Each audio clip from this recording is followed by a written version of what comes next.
I think it's more of the, and some people might call it a cliche, but I really don't see it. But I think that the stuff that gets me in the mobile IV world is, that mom or dad that aren't doing too good. They're sick and like they got to still take their kids to school, or the sister who just lost their dad and like they're not eating for some reason.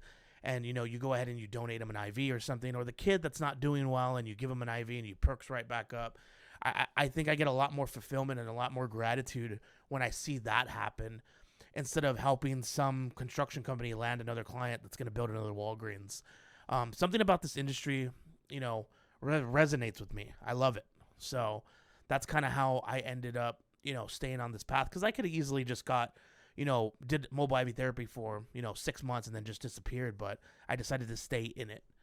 Um, so that's kind of where all that led to. Um, so anyway, going back to the Reddit story, that's kind of how I got my first break.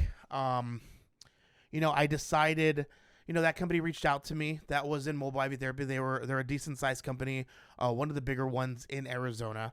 And what happened with them was they really needed marketing. They didn't know what was, they didn't have anything on the back, and they just got rid of their stuff. And so we came in, negotiated pricing, all this stuff, and we got to work right away. And more and more I did it, the more and more I found love with mobile IV therapy. Um, Definitely, they were already doing their thing; they were doing very well. But I decided when we came in, there was going to be a pivot moment, what we wanted to do, and we kind of did it. And we lit the world on fire, in Arizona. Um, what did it look like when you were done with it?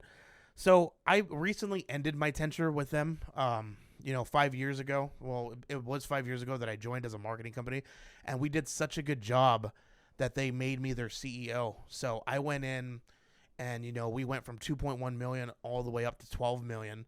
And I can't take all the credit on the $12 million mark.